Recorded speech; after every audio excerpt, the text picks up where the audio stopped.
Ava Sinclair, CEO of a tech giant, applies undercover to her own company, only to face brutal rejection. We don't hire people like you. What secrets lurk behind the glass walls of success? As Ava battles hidden biases, the fight for truth and justice ignites a corporate revolution. Let's start this story. Rain lashed against the windows like a war drum, casting streaks of gray across the wide panes of glass. The downtown skyline beyond was nothing but a blurred mess of lights and shadows, distorted by the storm outside. Inside the high-rise conference room on the 27th floor of Sinclair Innovations, the atmosphere was no less electric. Ava Sinclair sat upright, her posture composed but rigid, the cuffs of her navy blue blazer damp from the storm she'd just escaped. The glass interview table between her and the HR executive was cold, sterile, and reflective, just like the expression on the face of the woman sitting across from her. The woman in question was Marla Pennington, senior HR executive, as her silver badge pinned with surgical precision to her blazer proudly declared. Her hair was pulled into a bun, so tight it looked like it might snap. Her lipstick was a shade too harsh for her complexion, and her eyes scanned Ava's resume with visible disdain. Ava had seen this look before. Not in this room, not from this person, but in every boardroom, every startup pitch, every networking event where someone questioned whether she belonged. But this time was different. This was her company, and she was here not as herself, but under an alias. Ava Carter on the resume, a strategic disguise with a calculated purpose. Marla clicked her pen with a soft but insistent rhythm. She glanced up and said, almost too casually, "Ms. Carter, I'm going to be honest with you. We don't hire people like you here." Ava blinked. Her pulse quickened, but she kept her face impassive. She had trained herself for moments like this, trained herself to wear her calm like armor, but even steel could feel the heat. "People like me?" she repeated slowly, her voice calm, dangerously calm. Marla didn't even flinch. "It's not personal. It's about the fit. We're looking for candidates with a certain polish, a pedigree. You don't exactly fit the company culture." She gestured toward the resume in her hand, lips curling. "Community college, small businesses, a few years missing entirely from your work history. We like to maintain a standard." The words were clinical, dressed in the full professionalism of HR vernacular, but the undertone was unmistakable. "You're not one of us. You never will be." Ava didn't move. She let the silence stretch between them, thick and heavy like storm clouds pregnant with thunder. Her dark eyes held Marla's gaze, unwavering. Behind her composure, a fire was beginning to roar.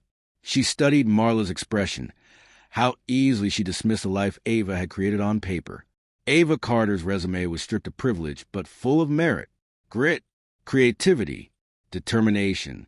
The kind of story Sinclair Innovations was supposed to champion. Apparently not. Marla mistook the pause for submission. She leaned forward with a tight smile. "There are plenty of other places hiring, perhaps somewhere more aligned with your experience. Don't be discouraged. A lot of our applicants don't make it through the first phase either." Ava stood, slowly. Her chair scraped backward with sound like tearing silk. She adjusted the lapels of her blazer and took a deep breath. The room seemed smaller now, though her presence was expanding within it. "You're right, Miss Pennington," she said softly. "There are a lot of companies out there, but I picked this one for a reason." Marla frowned.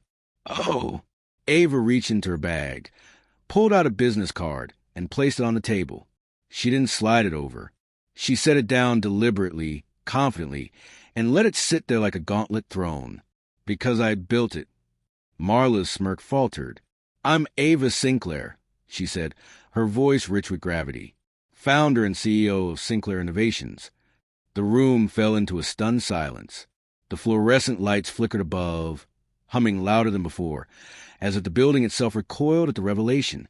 Marla looked down at the card. The gold-embossed lettering shimmered. Ava Sinclair, Chief Executive Officer. Her mouth closed, then open again. No words came. Ava stepped closer. "I created this company to be a place where brilliance wasn't confined to Ivy League credentials, where innovation wasn't limited by zip code or skin color or pedigree, where talent could rise on its merit." She paused. But it seemed somewhere along the way we forgot that. Marla looked up, her face pale. I didn't know. Your name wasn't on the application. It said Ava Carter. Exactly, Ava said. I wanted to see how candidates were treated when they weren't someone, when they were just resumes in a pile. She folded her arms. Now I know. Ava turned toward the door. Her heels clicked sharply against the tile floor. She stopped just short of exiting, glancing over her shoulder one final time. Clear your desk, Marla. You're done here. Then she stepped into the hallway, the storm outside continuing its furious assault on the windows, a fitting soundtrack to the reckoning that had just begun.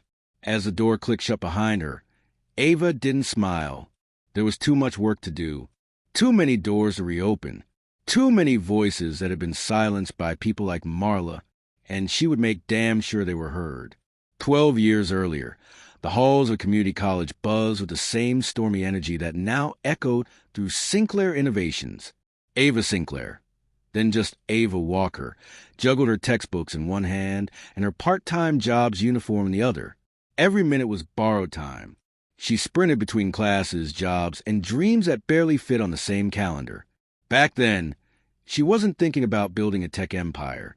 She just wanted to survive. She lived in a cramped apartment with flickering lights and unreliable heat, the kind of place you never fully unpack in because you're always waiting for the next eviction notice. Her mother, Deborah, had worked 2 cleaning jobs after her father's passing, and though they never had much, they shared something deeper than wealth, an unshakable belief that Ava could do something more. Deborah would say, "They don't have to believe in you, baby. You just make sure you believe in you." Ava took those words like gospel. When the idea for Sinclair Innovations first flickered to life, it wasn't some billion-dollar dream. It was a small software utility she built on borrowed library computers, a platform to help small businesses streamline their customer data. The prototype was basic, but it worked. She sold it to a neighborhood bakery for $50, and then rewrote it better the next week. It was a start. By the time she turned 26, Ava had launched Sinclair Innovations from her basement with nothing but duct-tape furniture, used hardware, and a second-hand coffee maker that hissed louder than it brewed. The team was just her and Jason Chu, a classmate turned coder, who believed in her as much as he believed in clean syntax. Jason had asked once, "Why name it Sinclair? Isn't it your dad's last name?" She nodded quietly. "He didn't leave me money, Jason. He left me questions. Legacy has to start somewhere." In those early years, they hustled from morning till midnight. Ava pitched their software in cafes, trade fairs, and elevator lobbies, often in borrowed blazers. Investors didn't want to bite, not until one, Rosalind Ortega, a venture capitalist known for betting on long shots, gave her 15 minutes. Rosalind had said, after Ava's pitch, "You got a fire in you. Don't let this world water it down." Then she wrote the first check. It wasn't a straight climb after that, but the doors began opening. By year 4, they'd landed a major contract with Regional Health Network. Ava reinvested every cent into hiring talent, updating their platform, and building a company that lived by her values: equity, inclusion, and innovation. She instituted blind resume reviews, flexible workspaces, and mentorship programs for underserved youth interested in tech. Sinclair Innovations became a beacon, a rare kind of startup that didn't just preach diversity, it practiced it. But then came scale. Growth meant layers, middle managers, more HR departments, and systems that weren't always aligned with her original vision. As the company ballooned, Ava noticed something unsettling. The candidate pipeline changed. The diversity that once defined her team began to vanish in higher roles. Pedigree replaced performance. Referrals from Ivy League schools overshadowed grassroots experience. When she brought it up in executive meetings, she got polite nods and vague assurances.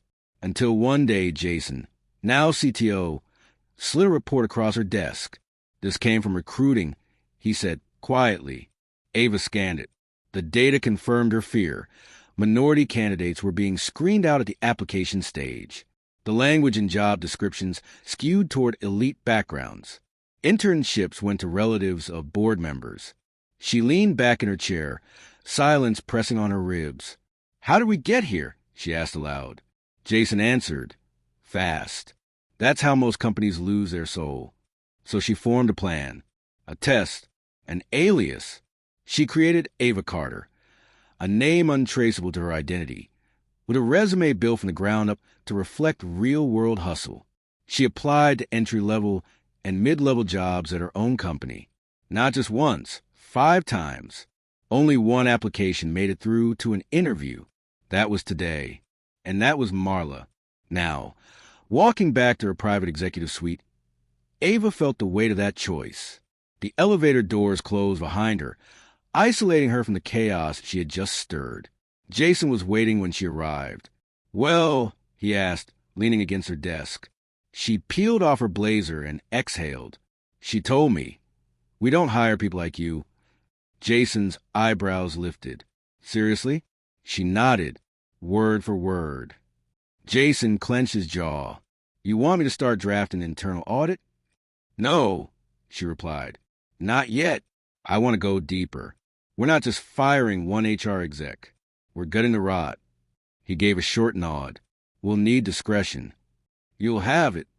She glanced out the window at the city below, the storm beginning to fade into twilight. The skyline flickered with promise and deception. "I'm not going to let this place become the very thing I was fighting against," she said softly. "If I have to burn it down and rebuild it brick by brick, I will." Jason placed a steady hand on her shoulder. "Then let's get to work."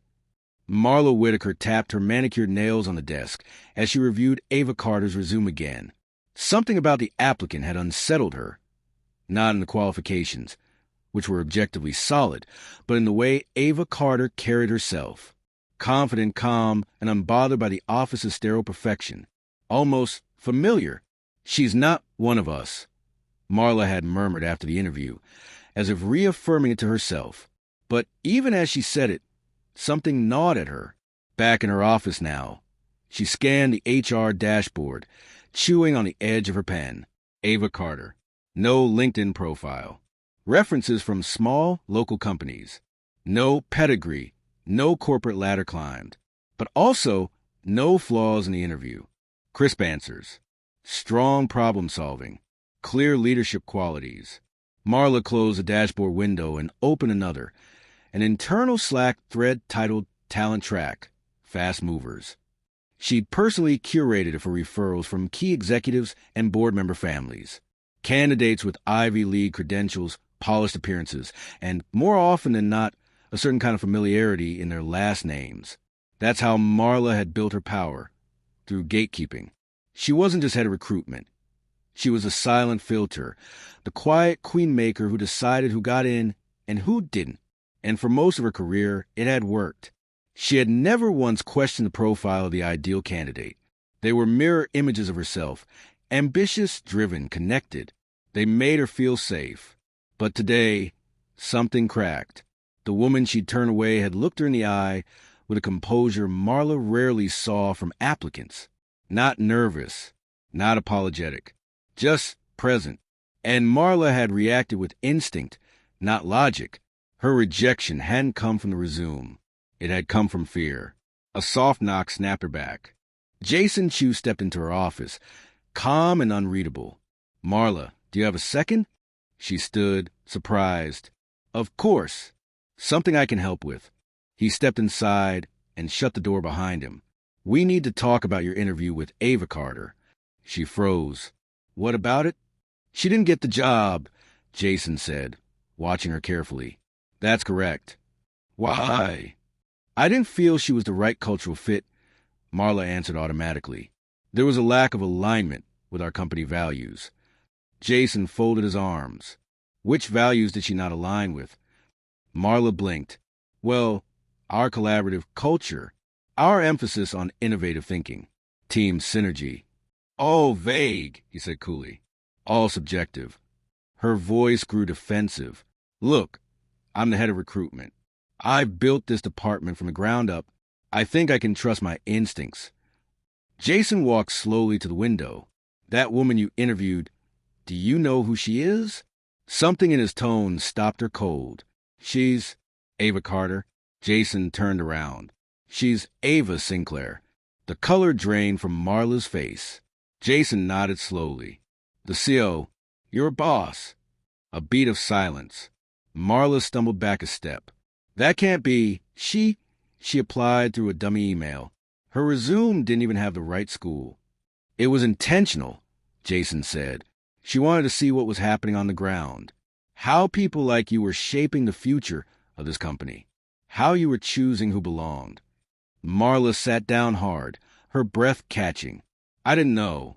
Jason, I would have treated her differently. That's the problem, he cut in. You shouldn't have. He paused, then placed a sealed folder on her desk. There's going to be an internal review. The board will be briefed. Ava's asked me to oversee the audit of hiring practices, starting with your division. I didn't mean any harm, Marla said, voice brittle. I've always acted in the company's best interest. Have you? Jason raised an eyebrow. Or have you acted in your best interest? In the image of the people you think deserve a shot? She didn't answer. Jason left, the door clicking shut behind him. Across the building, Ava stood at the glass wall of her executive suite, watching the city skyline as twilight deepened. She didn't feel victorious, just exhausted. There was a storm coming, not from outside, but from within these very walls. She had pulled a thread and revealed rot, and now it was time to cleanse it, not with rage, but with truth. Words spread like a brush fire. It began as whispers in the elevator, then a flurry of side glances over coffee machines. By noon, every floor of Sinclair Innovations buzzed with one singular, burning rumor. The new applicant turned away by HR had been none other than Ava Sinclair herself. Some refused to believe it. Others clung to the shock like oxygen. The break room on floor 9, usually a haven for idle chatter, had become a war room. You're telling me Marla rejected the CEO? A junior associate named Eric asked, eyes wide as he clutched his latte. She said she wasn't a good cultural fit, his colleague Priya said, mimicking Marla's voice with a sneer. God, the irony. They say the whole hiring department's getting audited, whispered Jasmine, eyes darting. Like, every single one of them. Top down. Silence fell over the group. What did they start asking who referred whom? Someone murmured. What did they pull emails? Meanwhile, in her office, Ava met with Jason again, this time joined by board liaison Michael Hartley. Do we have the preliminary data on Marla's hires over the last 3 years? She asked, her tone measured. Jason handed over a thick folder. Patterns are already emerging.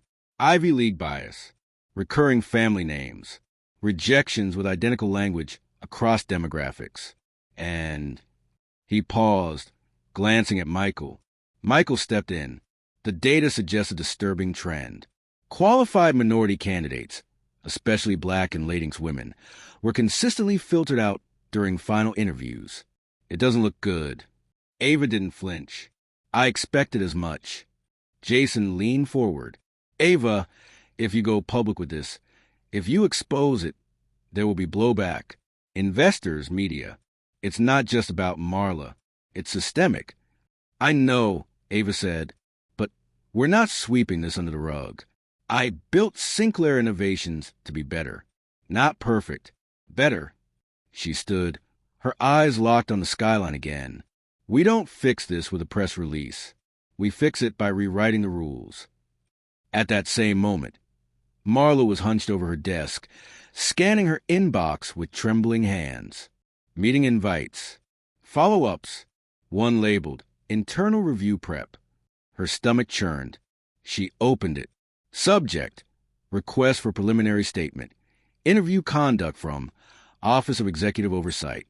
Dear Ms. Whitaker, in preparation for the upcoming review, please submit a written statement regarding your interview with Ava Carter, now confirmed as Ava Sinclair. Address your evaluation process, decision-making criteria, and adherence to hiring protocols. Deadline, 5 p.m. today.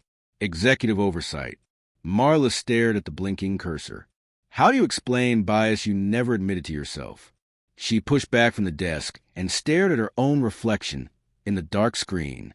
The truth was written in her silence, in the gaps she thought no one noticed, in the smiling applicants she discarded because their names weren't right, their experiences too different, their confidence mistaken for arrogance. She remembered her conversation with Ava, how Ava had thanked her, how she'd smiled, and how Marla had thrown her away anyway. She opened a blank document. Her fingers hovered. Then, slowly, she began to type. This letter serves as my preliminary statement. I acknowledge that my decision to reject Ava Carter's application was made on subjective criteria that, upon reflection, reveal implicit bias. She paused. Her chest felt hollow. She had spent her whole career mastering the art corporate language, measured, sterile, immune to scrutiny. But now she needed to tell the truth, or risk being rewritten by someone else's version of it. Downstairs, Ava walked through the operations floor. People parted around her, not out of fear, but reverence. But she didn't stop to soak it in. She paused at the central work bay, where the junior teams clustered. Priya, Jasmine, and Eric looked up in stunned silence. Ava smiled gently. I hear the coffee up here is better.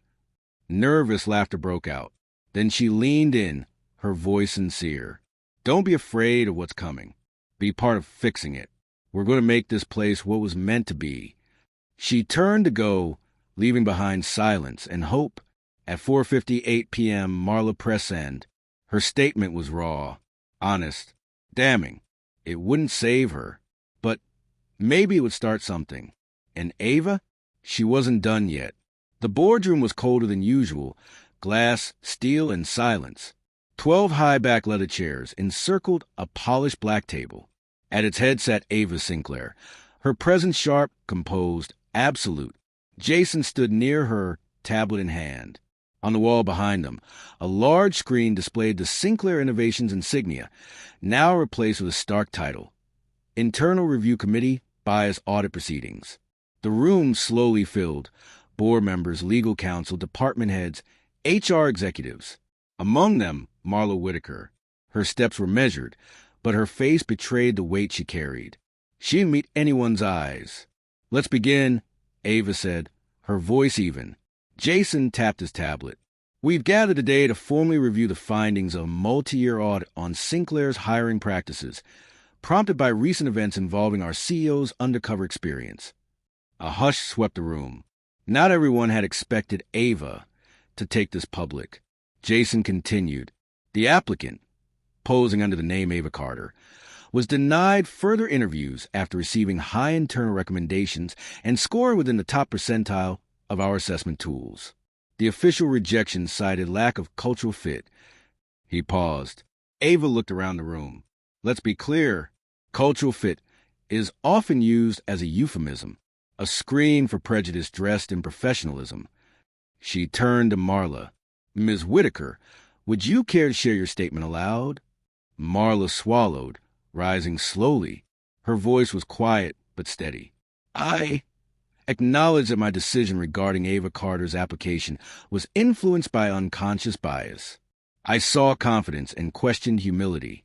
I saw excellence and feared challenge. And I failed to recognize her value beyond her resume. Her eyes briefly met Ava's. I apologize not just to you, but to every applicant whose potential I dismissed. Ava didn't blink. Thank you for your honesty. That will be noted in the final review. Marla sat down, her hands trembling. Jason resumed. The data shows this was not an isolated case. The audit highlights trends of exclusion against women of color, older applicants, non-traditional educational paths, and those from lower socioeconomic backgrounds.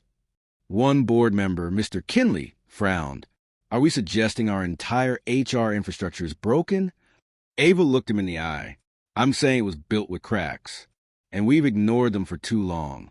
She stood. Effective immediately, Sinclair Innovations will enact the following changes. 1. Independent oversight of all hiring panels. 2. Blind resume protocols for initial screening. 3. Quarterly bias training certified by external equity firms. 4. A new Office of Inclusion led by someone not affiliated with current HR leadership. And finally, anyone found to have willfully contributed to discriminatory practices will face disciplinary action, up to and including termination. Gasps followed. Kinley leaned forward. Isn't that a bit aggressive? No, Ava said firmly. What's aggressive is telling qualified people, year after year, that they aren't enough, that they don't belong here. We've done that, quietly and systematically. It ends now. Silence fell again, this time heavier, more thoughtful. As the meeting adjourned, people filed out in silence. Marla remained seated. Ava walked past her and paused. Growth starts when we stop defending the broken parts of ourselves.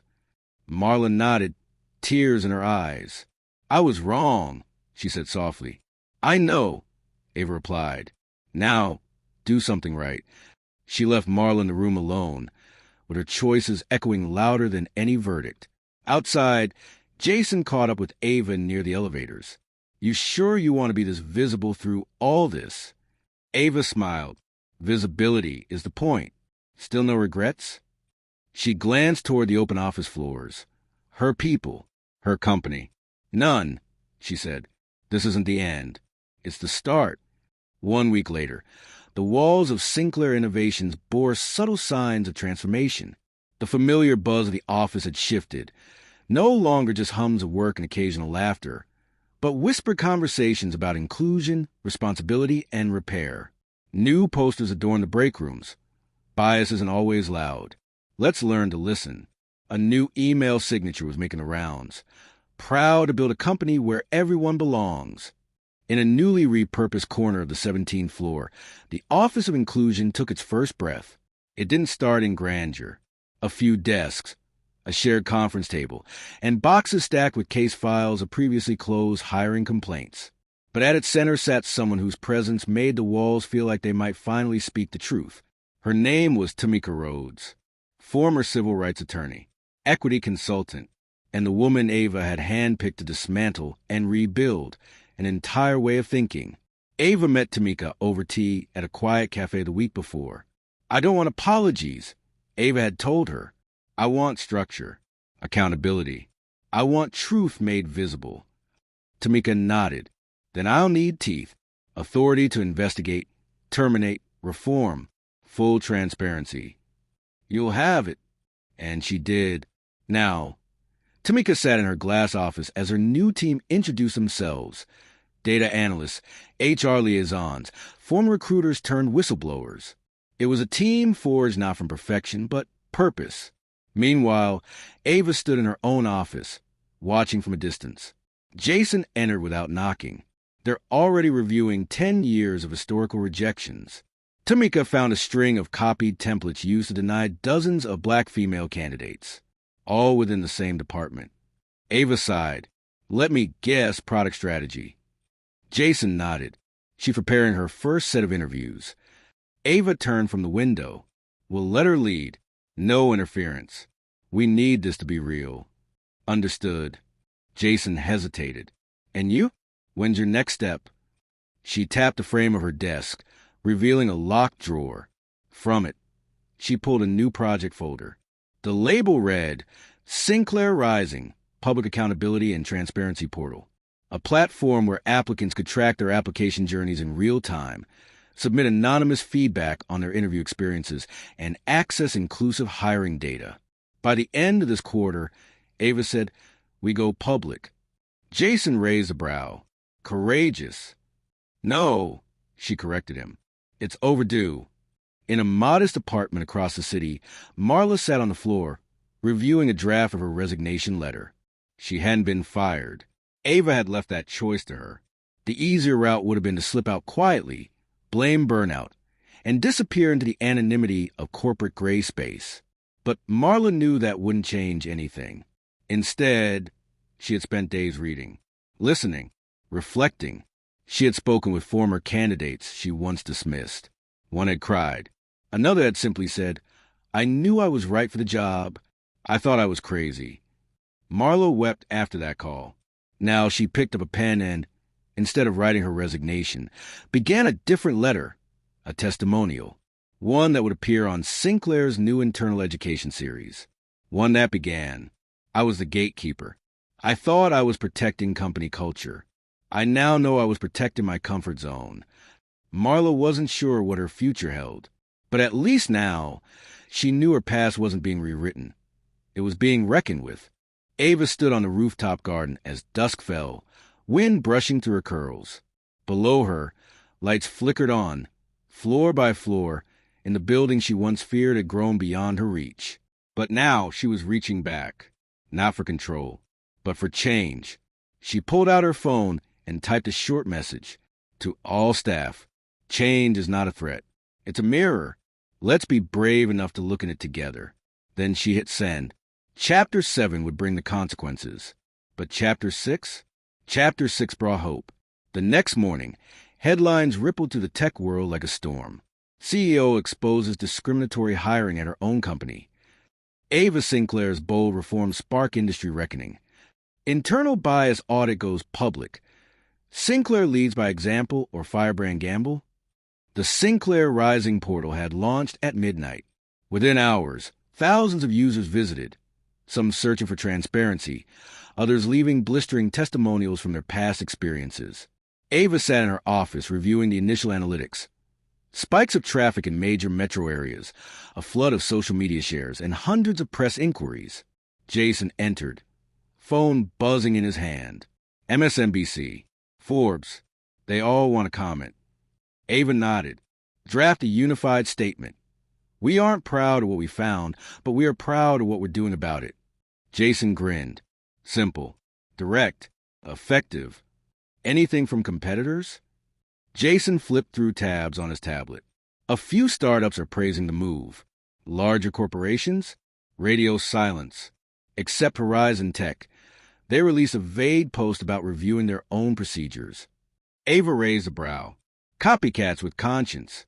Let's see if it lasts. Downstairs, the Office of Inclusion was buzzing. Tamika sat in a conference room, finishing her first round of interviews with former applicants. One woman, Reena Patel, stared at her across the table. I applied 3 times.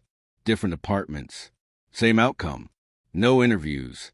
Until I changed my last name to Peters. Then I got a call back. Tamika's jaw clenched. Would you be willing to let us use your case in the next report? Reena nodded slowly. Just don't let them bury this. I'm tired of being an exception to rule. You're not the exception, Tamika replied. You're the evidence. Meanwhile, Marla returned to the Sinclair building, not as a department head, but as a guest speaker for the first inclusive hiring seminar. Standing in front of 200 managers, she felt her stomach twist. But as she spoke, her voice grew stronger. We don't fix bias with checklists. We fix it with truth and accountability. This company let me gatekeep for too long, and I let my fear decide who belonged. I won't make that mistake again. There was silence, then thunderous applause. Ava, watching from the back, didn't clap. She nodded. This wasn't about applause. It was about alignment. That evening, Ava walked the long hallway to the executive boardroom once more. But this time, she wasn't defending her disguise. She was introducing a new leadership initiative. She stood before the board, hands resting on the edge of the table. We now have evidence, action, and momentum, but we need commitment, resources, and policies embedded at every level. A younger board member, Selena Cho, leaned forward. This isn't just an HR overhaul, is it? No, Ava said. It's a culture rewrite. The vote was unanimous. Funding approved. Integration plans greenlit. Ava left the room exhausted, but exhilarated. The consequences were real. But so was the shift. Chapter 8 would test everything. But Chapter 7? Chapter 7 lit the fuse. The first wave of backlash hit harder than expected. A week after the Sinclair Rising portal launched, an anonymous message board for tech professionals exploded with mixed reactions. Some praised the transparency. Others attacked it with venomous disdain. This is reverse discrimination. Ava Sinclair is just pandering. Now we're hiring based on guilt instead of merit? Ava read the threads in silence, jaw clenched. She wasn't surprised, but it still stung. That afternoon, an emergency meeting convened among department heads. A handful were supportive. A few were cautiously optimistic. But 3 senior executives, men Ava had promoted herself, were openly critical. Morale is dropping, one said. People feel like they're walking on eggshells. It's not our job to be social reformers. Added another. We make products. We scale. That's what we do best. Ava stood, her voice clear. And we do that by hiring the best, which means removing the barriers we didn't admit were there. If transparency makes people uncomfortable, it's probably overdue. Silence. Then Selena Cho spoke up from the end of the table. Maybe what's dropping isn't morale, it's privilege. Outside the boardroom, the resistance was more subtle. Internal memos from disgruntled teams started leaking. A few managers ignored training invitations. A quiet freeze on promotions hit underrepresented teams. Tamika noticed first.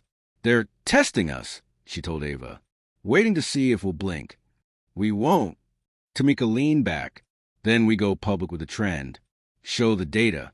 Spotlight the retaliation. Not to shame them, but to make it visible. Ava nodded. Do it. Jason pulled Ava aside later that week. We've got investors asking questions. Big ones. Let them ask. They want reassurances this won't affect product timelines or valuations. It already has, Ava said, and it'll make us stronger. If they can't see that, maybe they shouldn't be part of our future. Jason hesitated. You know this might cost us. I didn't build Sinclair to be safe, she replied. I built it to be right. Marla received her first piece of hate mail, then her second. One was a handwritten letter calling her a traitor.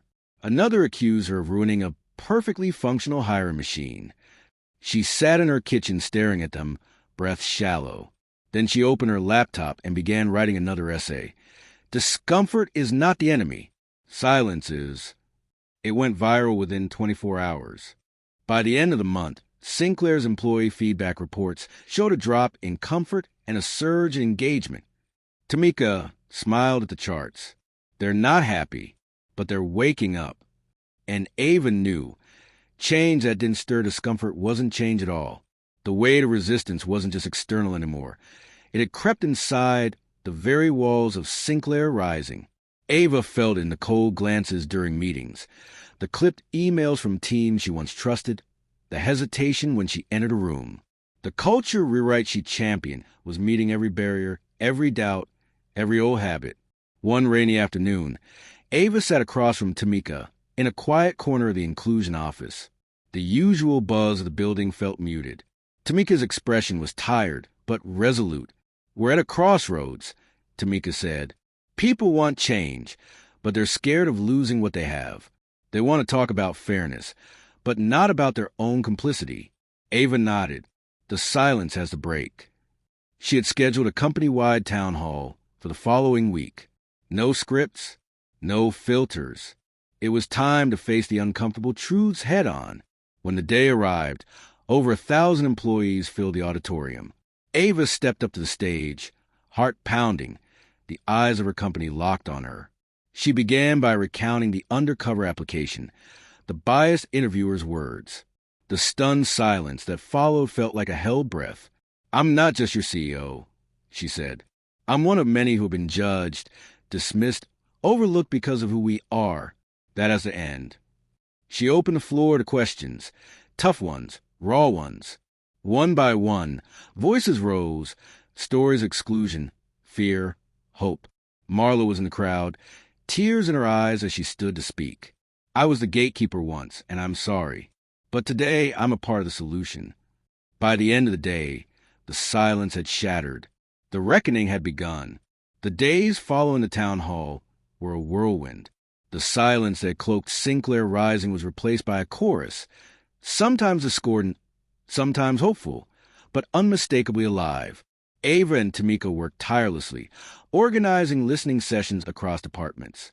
They created anonymous channels for feedback and launched mentorship programs specifically designed to elevate underrepresented voices. Jason helped build out the Sinclair Rising portal, now expanded to include real-time diversity metrics, personal stories, and action trackers. Transparency was no longer a buzzword. It was a company's new backbone. Slowly, the tide began to turn. In marketing, a team that had previously felt marginalized proposed a new campaign celebrating diversity, which went viral. In engineering, collaboration improved as team leads embraced inclusive practices. Even some of the skeptics became allies, their guarded resistance thawing. Ava felt a cautious optimism. This was hard work, but it was work worth doing. One evening, as she walked through the bustling office, a junior developer approached her. "Thank you, Miss Sinclair," he said softly, "for finally making us heard." Ava smiled, the fight far from over. But for the first time, the future looked bright. Just as momentum seemed to build, Ava faced new challenges that tested her resolve and leadership in unexpected ways. A major investor meeting loomed, with the company's future growth plans on the agenda. Some board members still expressed concern that the ongoing reforms might slow profitability or alienate key partners. During a closed-door session, one influential investor leaned in. "Ava, I admire your passion, but the market cares about numbers, not social movements. How will you guarantee this won't hurt the bottom line?" Ava held her ground. "Sustainable growth depends on diversity of thought and innovation. Our reforms are an investment in the company's future, not a liability." Outside the meeting, whispers circulated. Some executives doubted whether Ava's vision could succeed without compromising Sinclair Rising's competitive edge. Meanwhile, internally, subtle tension surfaced. A prominent team leader resigned abruptly, citing irreconcilable differences with a new direction. Ava felt the weight of leadership acutely, balancing courage with diplomacy, ideals with pragmatism. Yet, in quiet moments, Ava reminded herself why she began this journey: to build a company where every voice mattered and everyone had a chance. The crossroads were daunting, but she was ready to face them head-on. Months later, the atmosphere at Sinclair Rising had shifted in ways both subtle and profound. The company was no longer just a tech powerhouse. It was a beacon for change in the industry. The initial turbulence had settled into a new rhythm, one defined by accountability, openness, and ongoing dialogue. Ava stood in the same interview room where her journey began. This time, she was leading a panel interviewing a diverse group of candidates, some from backgrounds previously overlooked. She watched as potential new hires shared their stories, skills, and dreams. The room buzzed with possibility. After the interviews, Ava met with Tamika and Jason. "We've come far," Tamika said softly, "but this is just the start." Ava smiled. "It's a new foundation. We're building something better, together." The words from that pivotal day echoed in her mind. "We don't hire people like you." Now, that phrase was a rallying cry to dismantle old barriers, rewrite narratives, and create a future where everyone truly belonged. Ava's eyes shone with quiet determination. This was a legacy she would leave,